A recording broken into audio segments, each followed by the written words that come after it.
Newlyweds. Hey Sam, congratulations.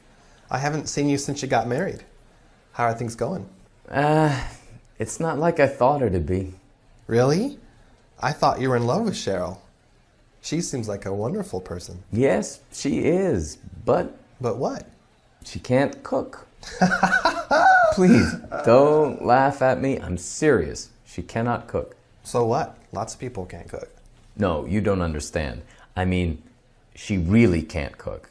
I mean, she tries, but she can't even cook rice or make toast without burning it. And she tries to make these special dishes, but they're just inedible.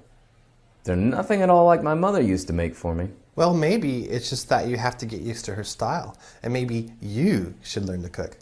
Ever thought of that? Me? Cook? Come on, that's a woman's job.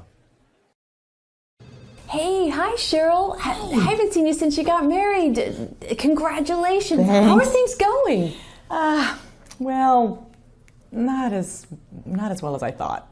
Well, what do you mean? I thought you were in love with Sam. Oh, I am. Well, he seems like a great guy. Oh, he is, but But what? well, I don't know. Well, he's such a he's a klutz. A klutz? What do you mean? Well, we bought an old house, and it needs a lot of work. And, well, I just assumed that Sam knew how to fix things. He did? But, he can't even change a light bulb.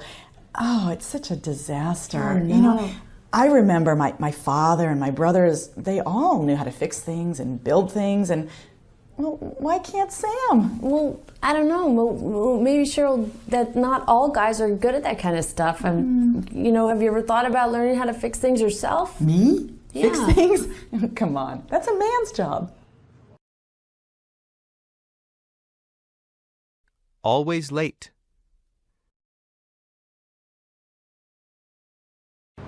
We've been waiting almost half an hour now. Where's Ginny? I don't know. I guess she's late again. You mean this has happened before? Yeah, all the time. Really? And this is the woman you are engaged to and planning to marry? Yes, of course. She's beautiful, she's kind. She's really a wonderful person, Dad. And I know she'll be a great mother. So what if she runs late sometimes? It's really not that big a deal. Okay, but being late is a sign of disrespect. It shows a lack of respect for other people, for commitments. It's a sign of a bigger problem. No, it's nothing like that, believe me. She's not disrespectful, she's just, disorganized. Disorganized?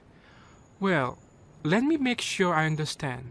She's really this late all the time? Yes.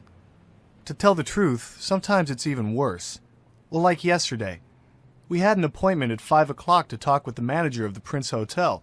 Where the wedding is going to be? That's a very important meeting. I know. So I arrived on time at 5. But Jinhee didn't get there until almost 6. Actually, it was really embarrassing. But Dad, she didn't mean it. She said that... An hour late. I had no idea it was that bad. That is rude. That's very selfish. Very disrespectful. Have you talked to her about it? Of course I have. Over and over. But if I bring it up too often, she gets angry and tells me to relax. You are trying to help her with her problem and she gets angry at you. That's even more disrespectful. It's obvious that the problem is deeper than just being late. If you marry her, you are going to have a lot of trouble.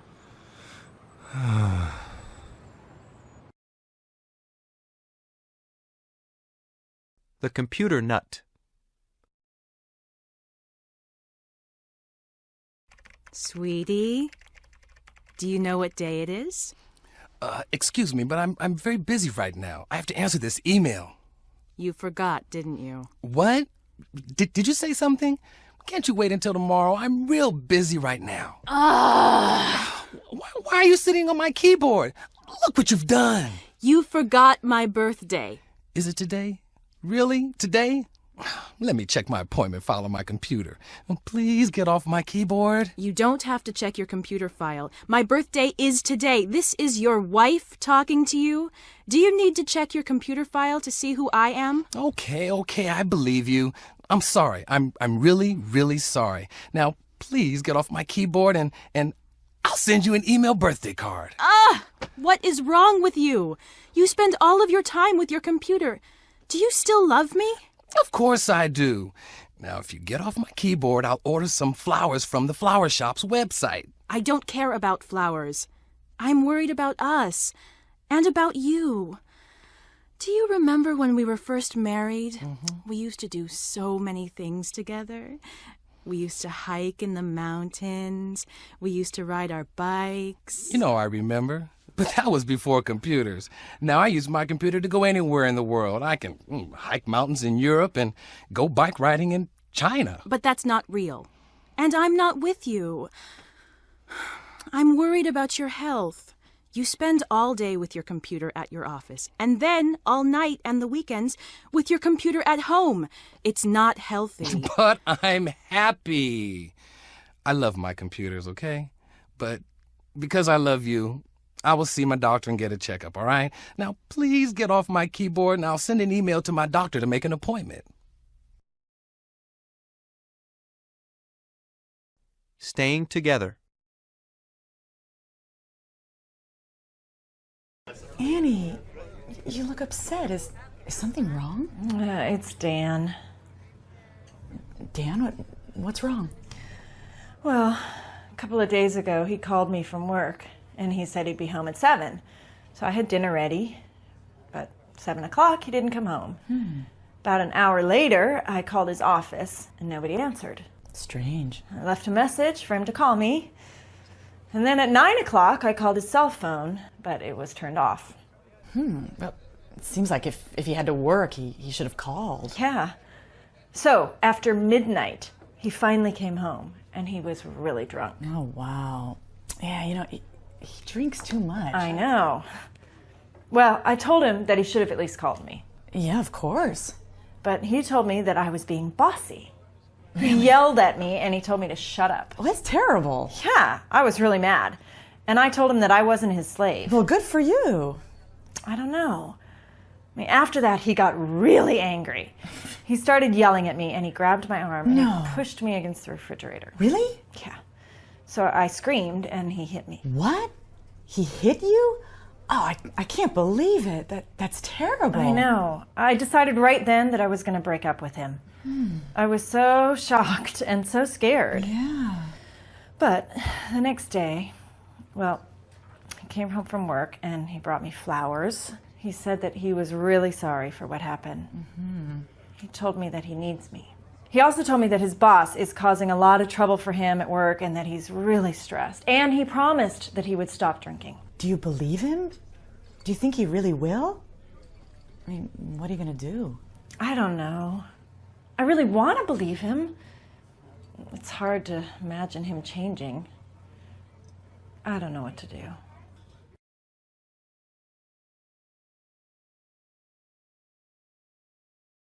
I'm so glad you finally got a chance to meet Amani, because I think I'm falling in love with him. What did you think of him? Come on, you can't really be serious about a guy who wears makeup. Why not? I mean, he's beautiful. And I think that men should be beautiful if they want to. But it's just not natural, you know? Okay, he was beautiful, and I don't know if I prefer a guy looking beautiful, maybe more, you know, naturally good-looking, rugged, masculine. Why? I mean, you wear makeup. Look at you. You've got on foundation and blush. Well, and how long did you spend on your hair this morning, right? An hour, but okay. That's not the point. I'm a woman. Women wear makeup. Women spend an hour on their hair in the morning. It's just, that's how it is. It's totally different. Who came up with these social stereotypes? Why can't men look beautiful if they want to? I'm so glad you finally got to meet Yumi, because I think I'm falling in love with her. Amani, she doesn't wear any makeup. Well, no, she doesn't wear makeup, but that's okay. Doesn't that seem weird to you? No, what's wrong with that? There's no problem with her not wearing makeup. She looks so beautiful Well, without that. wouldn't she be then more beautiful if she were to wear makeup? I mean, it's not a question of whether she needs it or not. Doesn't it just strike you as a little odd that she doesn't wear makeup? Well, I mean, why should she be forced to wear makeup, really, when you think about it? Because that's And what she doesn't women need it. do. Oh, but who came up with these social stereotypes? Why do women have to wear makeup to be considered beautiful?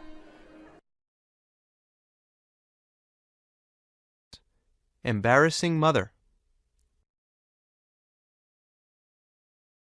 Risa, I just saw your mom. It's so cool that she dresses that way. She looks so young and hip. Young? Hip? Ugh. She's so embarrassing. She's driving me crazy with the way that she's always trying to wear young clothes and talk to you guys about music and stuff. But I don't mind at all. I really like your mom. She's fun. It's not fun for me. It's been crazy ever since her 40th birthday. She's been trying to act like she's our age or something. It's just wrong. She wants to go shopping at the same stores as me, and half the time I can't even find my fashion magazines because she borrows them. Really?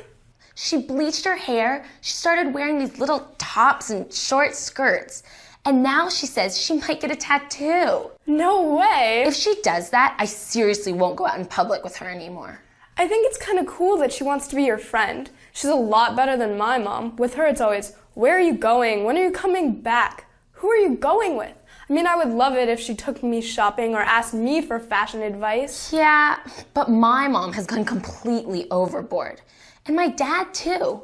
I mean, he isn't any help. He says she looks prettier and sexier than ever. You are just like a good wine, he says, more delicious with age. Ew. Ew. It's disgusting.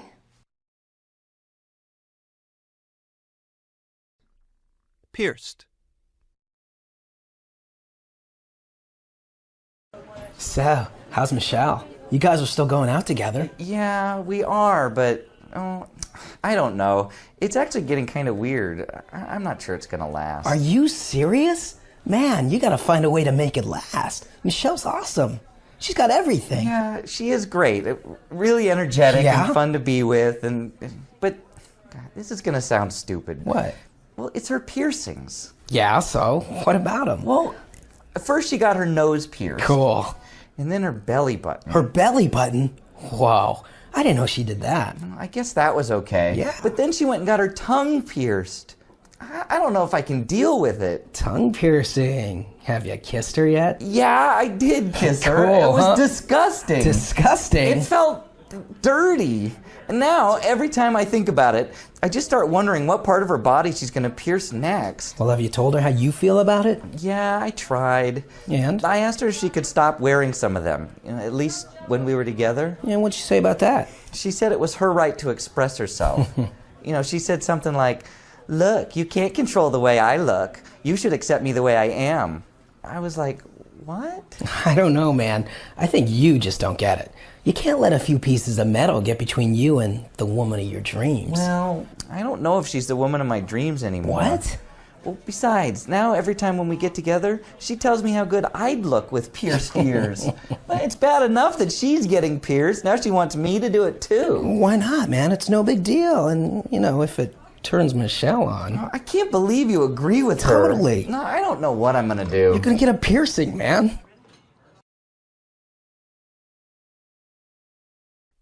Cosmetic surgery.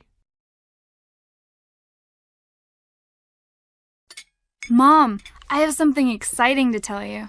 What's up? I'm going to have an operation to get my eyelids fixed. What? Are you saying that you're going to get cosmetic surgery? At a hospital? Well, it's not so expensive, and it's only my eyelids. Only your eyelids? Yeah, it's not like I'm gonna, do anything drastic. I'm just gonna fix it so I can look prettier. And Mom, it's my money. I've saved it. I've been working to save my money, and it's my body. So that explains it. That's why you've been working all those jobs. You're beautiful the way you are. You look great. But Mom, boys don't see what you see in me. If I look beautiful, then, I'll be approached by more boys. Maybe I'll have a chance to get jobs that I wouldn't be able to if I didn't fix my eyelids. Honey, you should attract people with your inner beauty, your personality, your intelligence, not your looks. Mom, you don't understand. Boys aren't attracted by your intelligence and your wit. The first thing they see is your looks. If you're not beautiful, they won't approach you at all. Then how are they to know if you have wit or intelligence? You can't do this. Mom, I'm doing it whether you like it or not. I think you're making a terrible mistake. Shen's boss. Hi, John. How's everything going? Did you have a good weekend? Do you remember that I wrote you about the new boss in my office? I was excited because he seemed to be a great guy, very polite and easy to get along with. Well, unfortunately, I was wrong. He's not so easy to get along with, at least not for me. I don't think he likes me. When we're alone, he's mean to me. He speaks harshly and criticizes my work, and he doesn't joke with me or act friendly like he does with other employees. But when other people are around, he's very polite to me. The rest of the workers in the office say he is terrific. Everyone likes him. I will try to do my best and hope the new boss changes his mind. What do you think I should do? Shen, thanks for your email. Yes, I had a great weekend, but I am sorry to hear about your new boss. It sounds like you need to do something. Do you have any idea why he doesn't like you? Did you do something to make him angry? I don't think I did anything wrong. I think he just doesn't like me.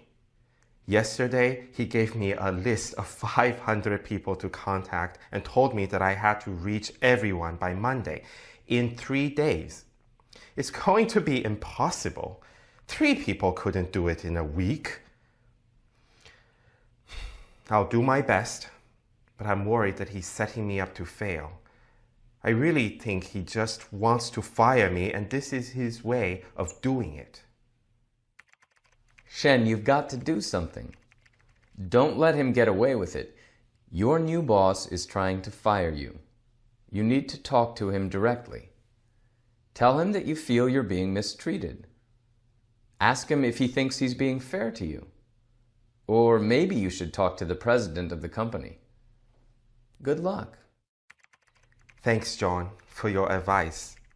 But there's no way I can do what you suggest. It's impossible for me to ask my boss what is wrong. We can't do that here. And going to the president, well, that would even be more difficult. In this country, you don't go over your boss's head and talk to the president. I will continue to try to do my best. If he fires me, I'll have to accept that. Naomi's dilemma. Hello. Hey, Tom, it's me. Oh, hey, Naomi. What's wrong? I need your advice. I have a problem at work. Let's hear it. Well, it's my boss. What did he do? He's acting weird. What? I thought you liked him. I did, up until yesterday. Well, what happened? Well, okay, I had just sent him this long email updating him on a really cool project I was working on, and he called me into his office, and I thought he was going to talk about that, but then he asked me out. On a date? Yeah, it was really uncomfortable. Oh, I get it. So you don't like him that way. I thought he was great until he did that, you know? Now I don't know what to think. It was just so inappropriate. It was creepy. Creepy? I mean, is he older than you? No, not really. A few years, maybe. Well, I mean, is he married? No. Did he act weird with you? Not anything weird with me. Did he threaten to fire you if you didn't go out with him or something? No, well, he was actually very polite. But wait, that's not the point. He shouldn't ask me for a date at work like that. It's not right. It's gonna mess everything up. Naomi, dating nowadays, it's becoming a lot more common in the workplace. Tom, don't you get it? He's my boss. I'm afraid he might fire me if I say no. I don't think it'll come to that. Listen, things are really changing nowadays. I'm not sure those old rules apply anymore, and I mean, you're both adults and you like each other, so why not give it a shot? I don't know if that's such a good idea. But thanks for your advice anyway. Yeah, what are big brothers for? Drinking workers. Hi, Yosuke. How's everything? Hello, Mark. What's happening? Oh, not much. Are you okay these days? I'm a little worried about you. Why? Well, you know, we all went drinking last night and you didn't join us, and I was wondering... Oh, that again. Yes.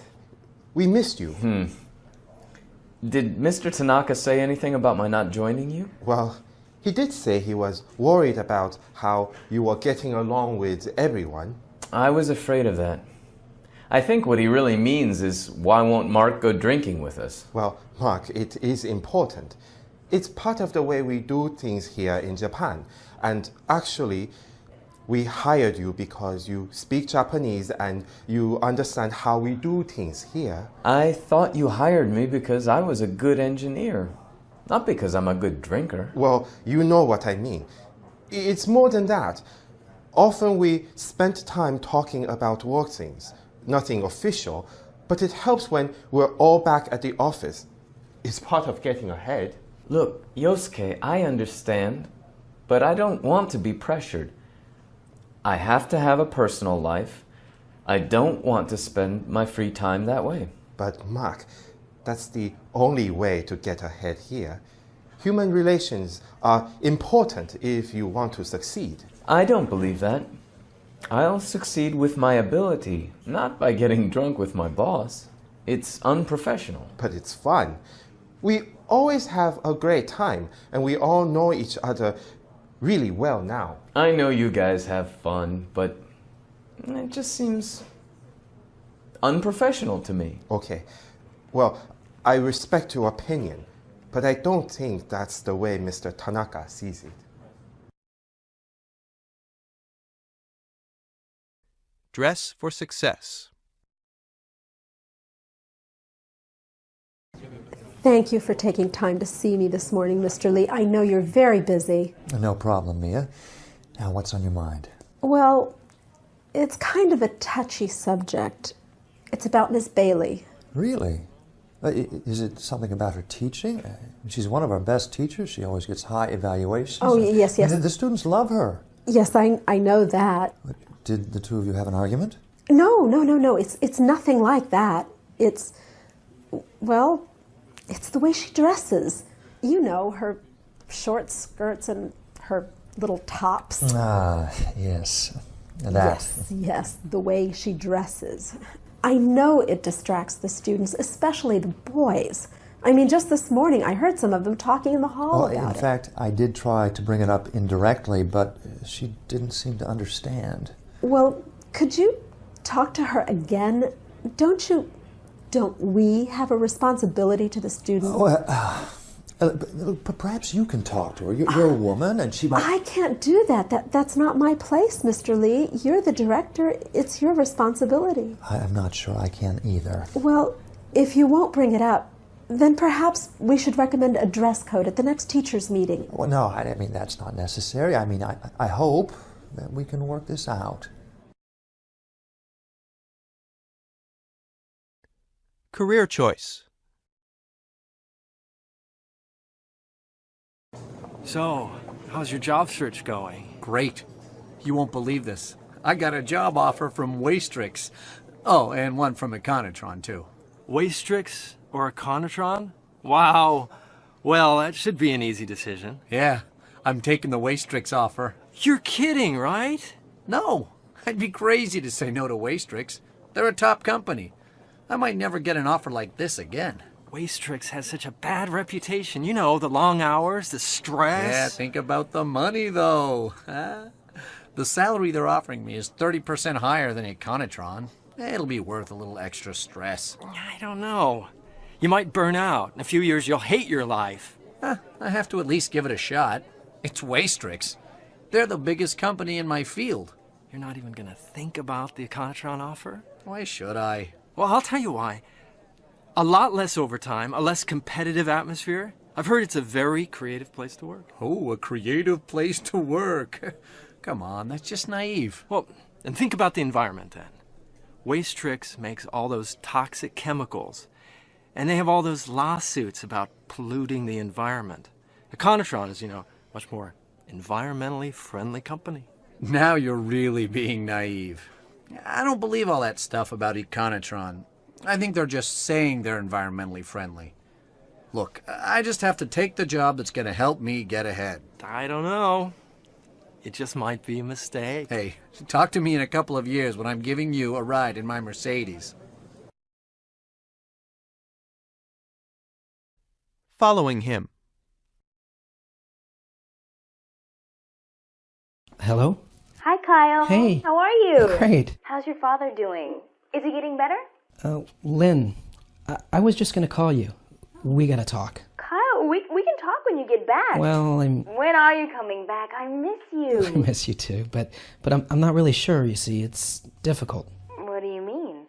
Well, my father's getting better. And Oh, that's good. Yeah, but he's still very weak, and he won't be able to go back to work for a long time. Oh. He wants me to stay here and work in the family hotel. Work in the hotel? Yeah. Like permanently? Well, Lynn, my family really wants me to live here. In fact, I was thinking, or I wanted to ask you, how would you feel about moving here? I know, it's a small town, but really, it's a wonderful place, and it's a great place to live and have a family. Kyle, you're not serious. How can you ask me to leave the city? All my friends, my family are all here. I know. I have such better job opportunities. My whole life is here. What about your job? I know. If I stay here, then I'll have to quit my job and just work in the hotel. Mm-hmm. But my family, they need me here. What about me? I love you, Lynn. I know this is really hard and we weren't expecting it, but I want us to be together, both of us here. It won't be forever. I don't know, Kyle. I don't know. I just can't see myself being happy there. I love you, I really do, but I don't want to live there. I know I would be really unhappy. Losing touch. Honey, I think we need to talk about Roseanne's plans for the summer. I know you feel strongly about Roseanne staying in touch with your family, but I think we should let her stay here in Canada during the summer. She has band practice and the school summer camp. Philip, my parents would be crushed if Roseanne didn't go back to Brazil. And that's their only chance to see her. Well, I know that, but I'm just not sure we should make her go just because your parents want to see her. Oh, it's more than that. Also, she's losing her Portuguese. She needs to keep it up, or she'll never get it back. Well, I know that's important to you, but she's had some trouble making friends in school. And the fact that she wants to be with them now is a good thing. But she always has fun when she goes to Brazil. It's for her own good. And honey, remember when she was born? We promised to raise her biculturally. And we have done that. But she's 14, and she wants to be her own person. She can go next year. She won't want to go. Honey, you don't know what it's like to leave your country and your family. If Roseanne loses touch with Brazil, she's losing touch with me. Well, I know she'll do whatever we decide, but at her age, I just don't like telling her what to do. Yes, she's a good girl, but you also know that she sometimes likes to take the easy way out. It would be better if she goes. She'll thank us in the end. A daughter's decision.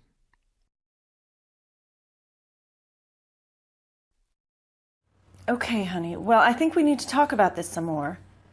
Yes, let's talk tomorrow. Bye. I love you too. No, was that Jan? Yeah. No, what's the trouble this time? I just found out Jan's pregnant. She wants to have an abortion. Oh, that's terrible. You know, I had a feeling something like this was going to happen. What did you tell her? Well, you know where I stand. I told her that she shouldn't go through with it. She can't have an abortion. We have to convince her to change her mind. I'm not with you on this one, honey. I think Jan is right. You can't be serious. You think she should get an abortion? Don't you remember? That's what everyone told me when I was 18. Get an abortion. You're too young to have a baby. It'll ruin your life. But I didn't. And I thought you agreed with me. Well, I did. Then.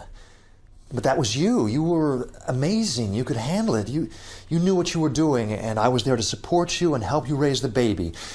With Jan, it's completely different. She's not responsible enough to have a baby, and she can't take care of it. Look at all the trouble she's having just taking care of herself, and she doesn't want to be a mother. She's just saying that now because she's scared. We have to show her that things will be all right. We'll help her. And being a mother teaches responsibility.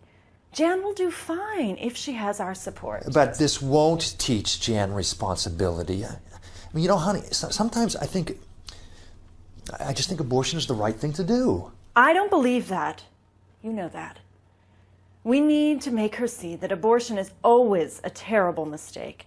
She'll regret it for the rest of her life if she goes through with it, don't you see? I don't know if it is a mistake for Jan. I just don't know. Roy, this is something that a man simply can't understand. Saving Mother Earth.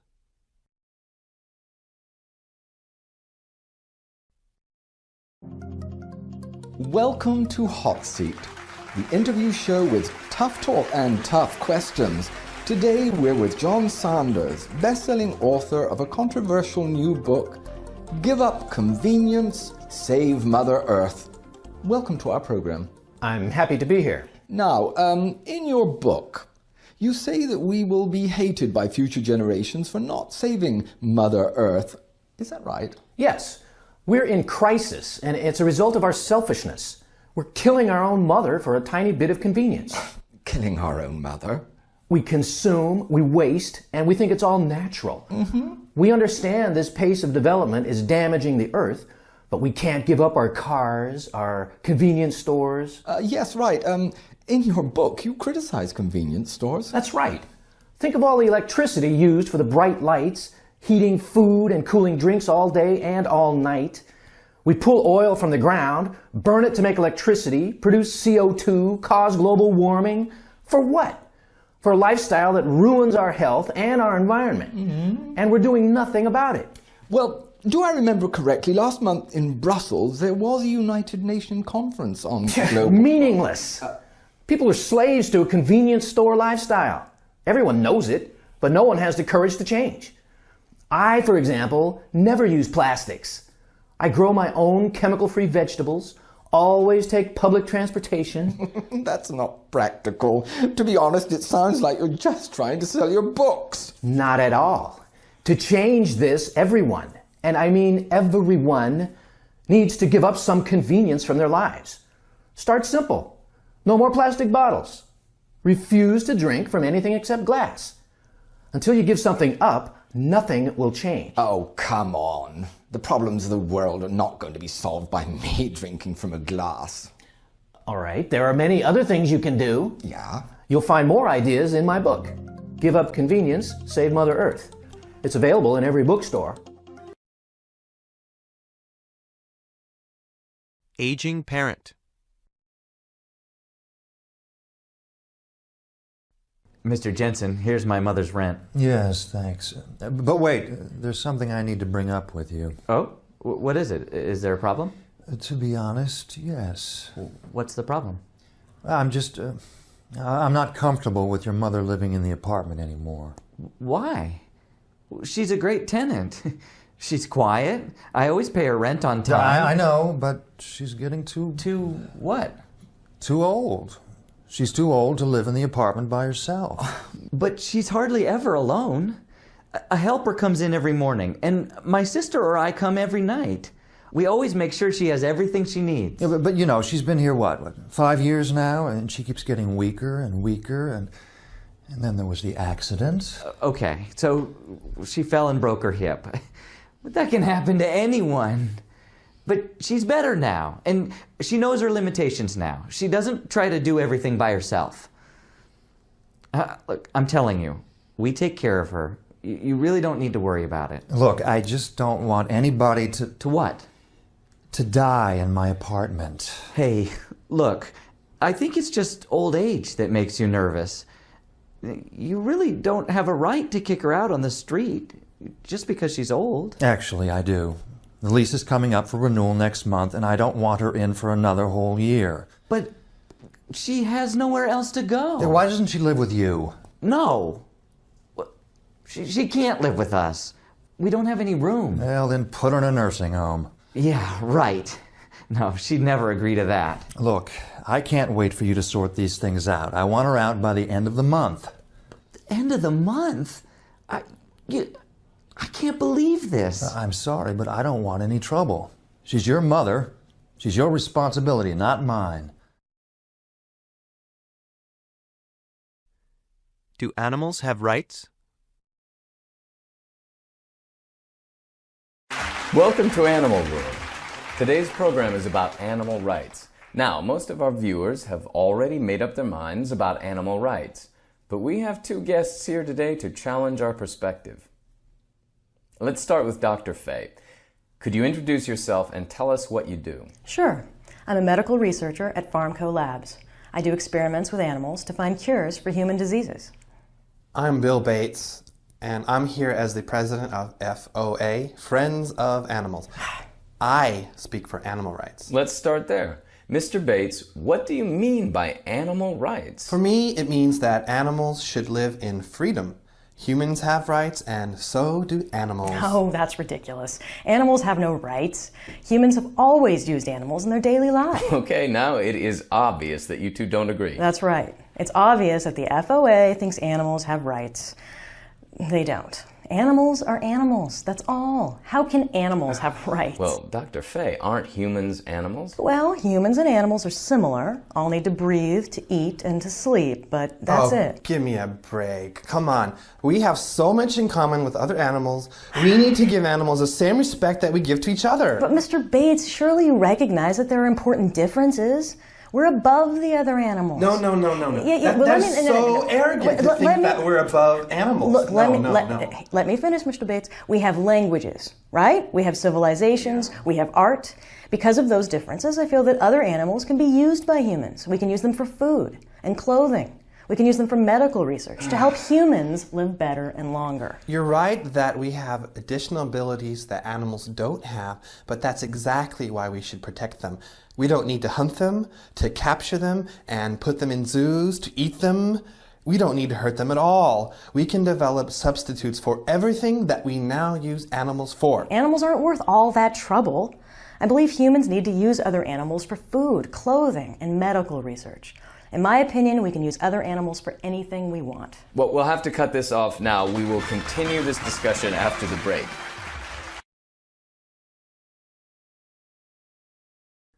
Adult children.